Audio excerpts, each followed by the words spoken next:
Good evening, welcome to South Asia Newsline. I'm Shivangi Mishra. Here are the top stories we are tracking for you on Wednesday, the 7th of December. Winter session of Indian Parliament begins. PM Modi urges leaders to make it productive. Olympics Committee warns Afghanistan over women's access to sport.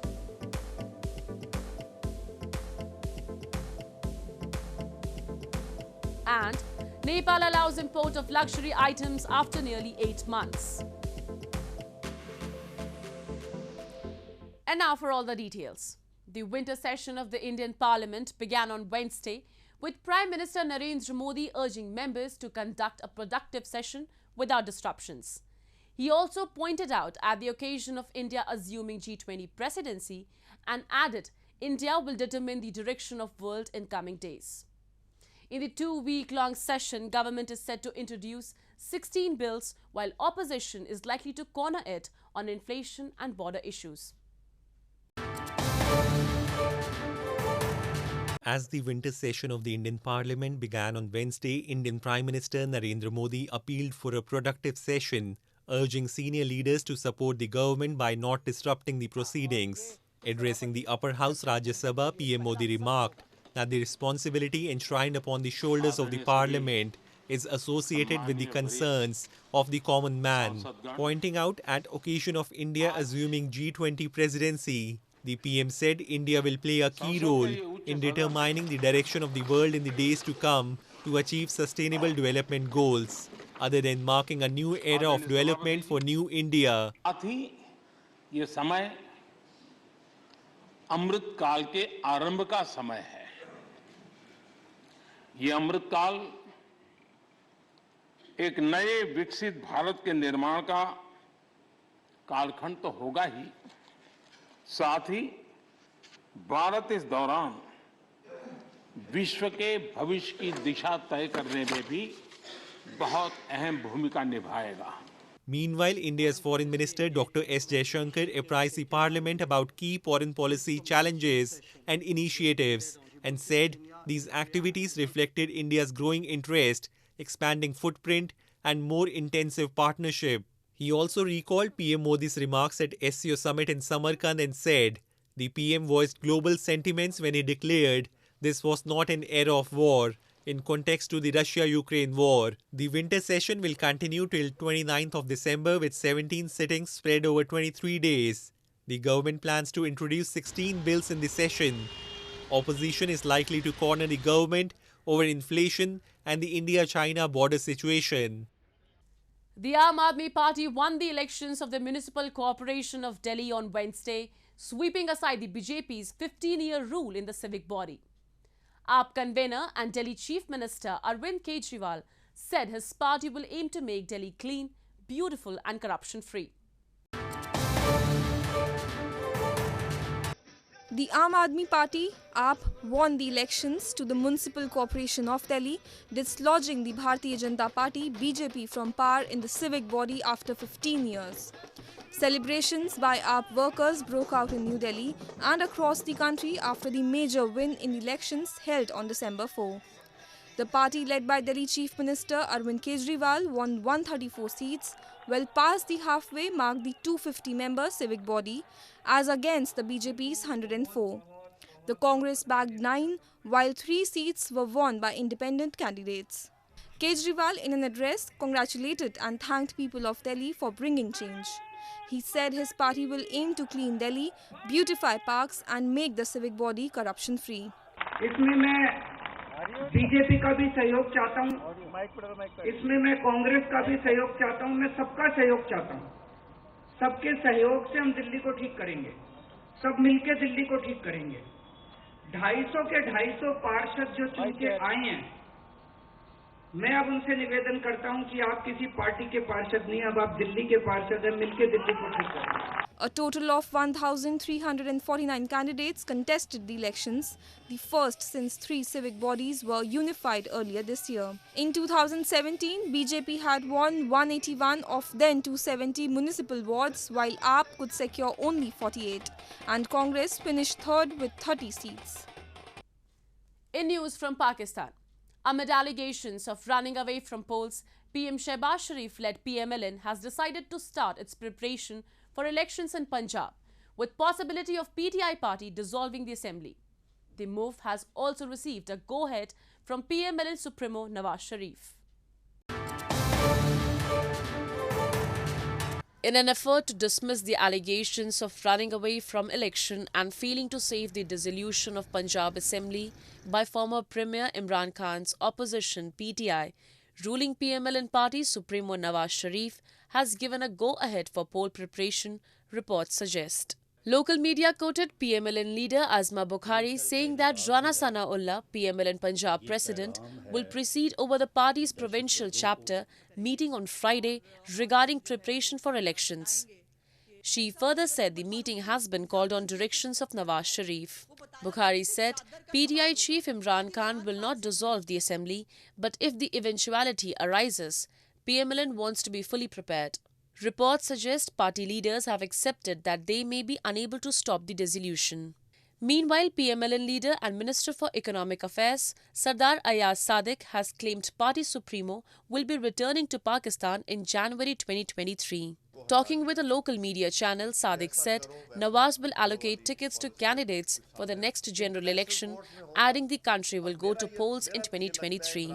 The former Premier Nawaz Sharif has been living in a self-exile in London since 2019. He is the longest-serving Prime Minister but has never completed a full tenure. In 2017, Sharif was removed as Prime Minister by Supreme Court, which further disqualified him as party president in 2018.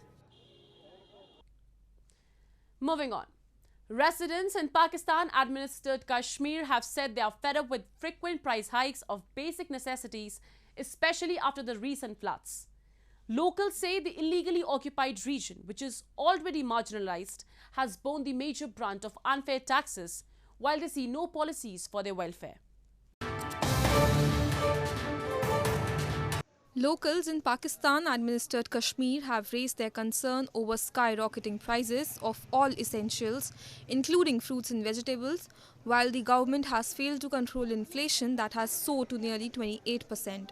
Locals in the illegally occupied region said that due to recent floods in Pakistan, a lot of crops were destroyed, following which the authorities are compelled to import food items. But the situation has particularly hit the poor. A trader said transportation costs have also risen as he accused the Pakistani government's inefficient policies for their plight. अगर हुकूमत पाकिस्तान में tax free कर दे तो फिर भी काफ़ी सारी relief मिल सकती है।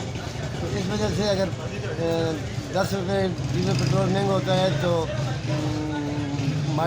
मालकान जो है गाड़ी वाले वो 10 के बजाय 20 रुपये की किराया ज़्यादा कर देते हैं। तो किराए पे भी कंट्रोल नहीं है, किराए पे कंट्रोल हो जाए और मसनूई महंगाई पे कंट्रोल हो जाए। Locals say Pakistan-administered Kashmir, which is already marginalized, has borne the major brunt of unfair taxes, while there is no development in sight for the past many years. Instead of any relief, Islamabad has only exploited them through economic depredations. The International Olympic Committee-IOC warned Afghanistan's Taliban rulers on Tuesday that allowing women and young girls safe access to sport was a condition for the country's representation at the 2024 Paris Games.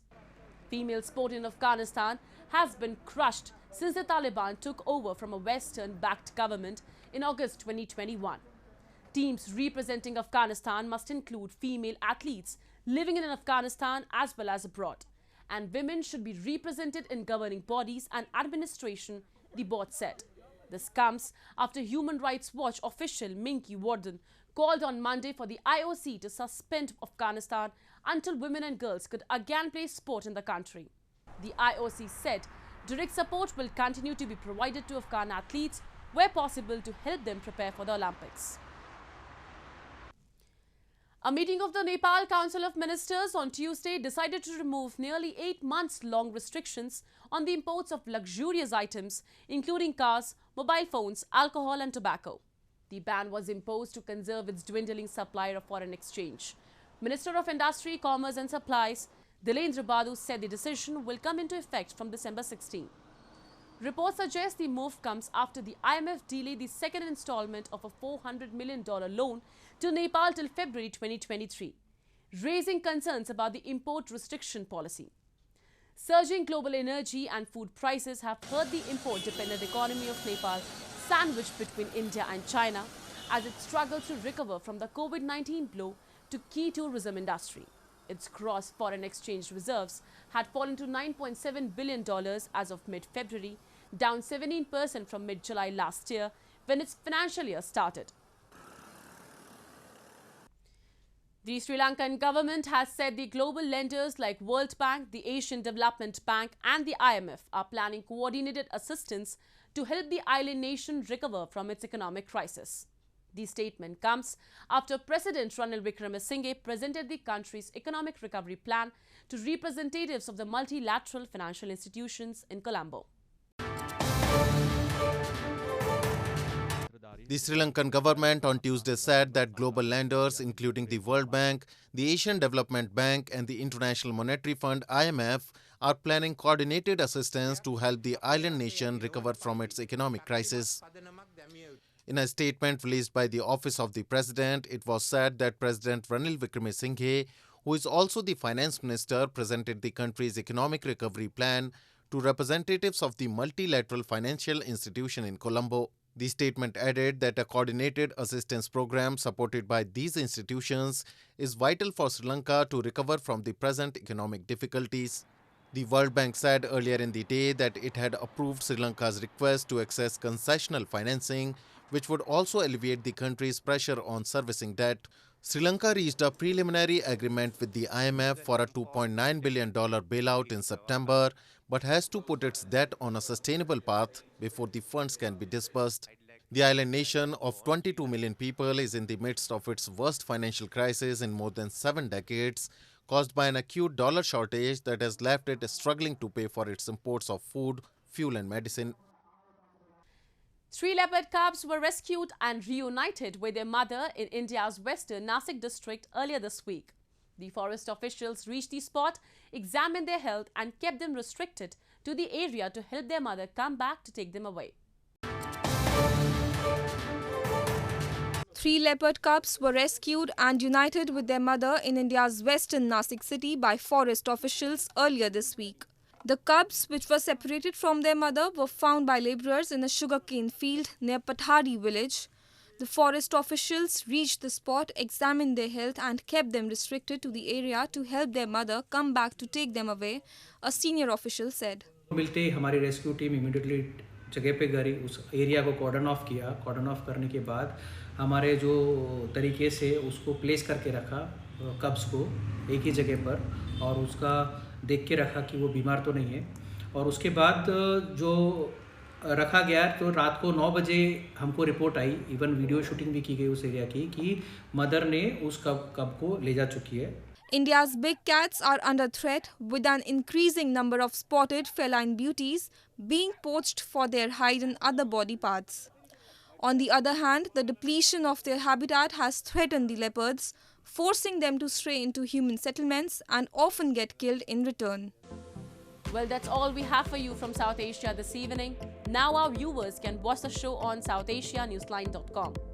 You can also visit us on facebook.com/SAsiaNewsline and follow us on Twitter @SAsiaNewsline. That's all in tonight's edition.